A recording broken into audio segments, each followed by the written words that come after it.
And to have a senator from Maryland who didn't even acknowledge or barely acknowledged my daughter and the brutal death that she endured, leaving her 5 children without a mother and now a grandbaby without a grandmother, so that he can use my taxpayer money to fly to El Salvador to bring back someone that's not even an American citizen. Thank you for being here this morning. I Thank really you. appreciate you. Thank sharing you. your Thank story. you. Thank Thank you. you. Please, I'm so sorry for your loss. thank you. Please tell the truth. Exactly. Tell the truth. Yeah. Tell like how violent it really is. This is about protecting our children. It's more than just politics or votes or just anything. It's about national security, protecting Americans, protecting our children. Thank you. And thank you for listening. God bless you. Thank you for Thank being you. here. A lot of you don't know the whole story about Rachel and about the crime that was committed against her. Even us, her family, we didn't know all the details.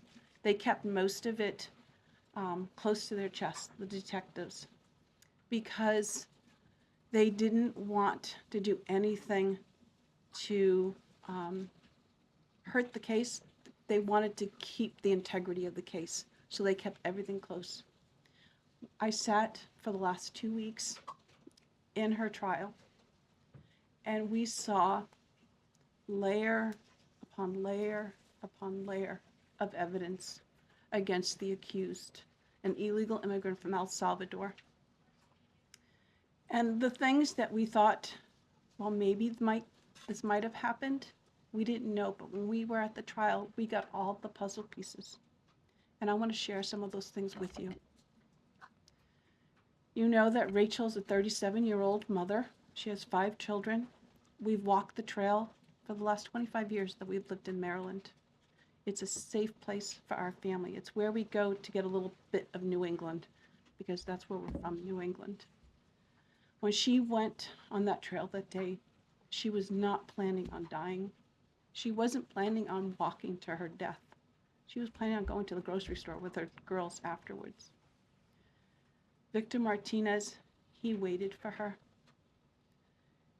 He waited for her to come closer. He saw her. He saw that there was nobody around. He attacked her. He dragged her 150 feet, blood gushing from her head. It left a 150-foot trail of her blood to the culverts, where he picked her up, he threw her against the wall of the tunnel, and he raped her. But before he did that, he stopped on that trail, and rocks, still stained with her blood, he used them to hammer her head against those rocks. They say at least 20 times they could count the cuts in her head. They said that when they did the autopsy, and I've seen the pictures, there's a 6-inch square in the back of her head where the skull is shattered the way that you would crush an eggshell in pieces. 3/4 of her brain hemorrhaged.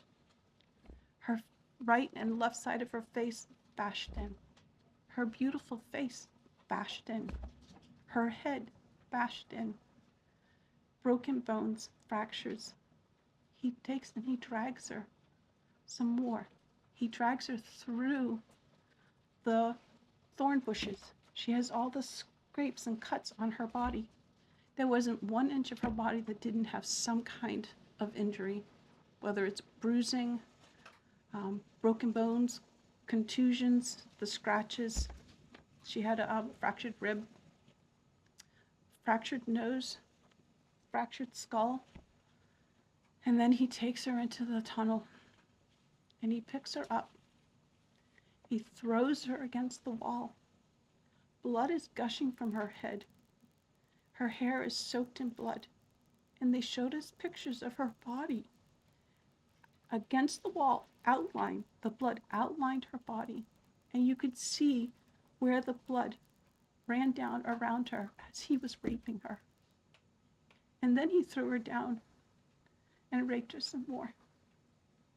And then he strangled her because he didn't want her to be able to live to tell the story. They said that when they did the autopsy on her neck, that one of the things they do is they open up the neck and they look to see how far the injury is. And they went all the way down as far as an injury is possible, hemorrhaging in the muscles because of how strong and violent the group was around her. These are the kind of people that have no compulsion. Like, to them, this is nothing. And when he was sitting in the courtroom, he actually looked like he thought he was going to be set free. There was no remorse on his face at all. This person took my daughter so violently and so gruesomely and so graphically that they sealed the pictures, because I don't want my granddaughters to see these pictures. These are the kind of criminals President Trump wants to remove from our country. These are the kind of criminals that we need to remove from our country. We are American citizens. Why should we allow people like this, violent criminals that have no conscience at all, to murder our mothers, our sisters, our daughters? I don't understand why there's even any kind of problem with this. And it's not that it's political, like the left or the right, although I understand different parties have used it in the past. But we have to look at it as we are American citizens. We need to protect our families, our borders, our children. I don't care about politics. Well, I do, but I want to preserve life. And that's the only reason why I have taken and spoken about Rachel all this time. If you're a mother here in the room, can you imagine standing there alive? You're alive, and someone comes and puts their hands into your chest and rips out your heart? That's what it feels like. It feels like a part of you is being ripped out of you. You can't even describe the pain. Just like you can't describe to your husband what it feels like to carry a baby in your womb, or to feel those first kicks, or to know just intuitively if it's a boy or a girl. It's only a thing that a mother knows. Why are we not protecting the American citizens? It's just common sense. Why are we not protecting our children? And to have a senator from Maryland who didn't even acknowledge or barely acknowledge my daughter and the brutal death that she endured, leaving her 5 children without a mother and now a grandbaby without a grandmother, so that he can use my taxpayer money to fly to El Salvador to bring back someone that's not even an American citizen. Why does that person have more right than I do, or my daughter, or my grandchildren? I don't understand this. Thank you. Thank you. And I just want to say that as a mother and as an American citizen, the president and our entire team, and I hope people in this room are grateful for your willingness to come here and your request to share your daughter's story. And I think the country hears you loud and clear. So thank you. Does anyone have any questions for Patty or for me? No? I have a question. No? Anybody? Okay. We'll see you all later. The president will be at his dinner later this evening. Thank you for being here this morning.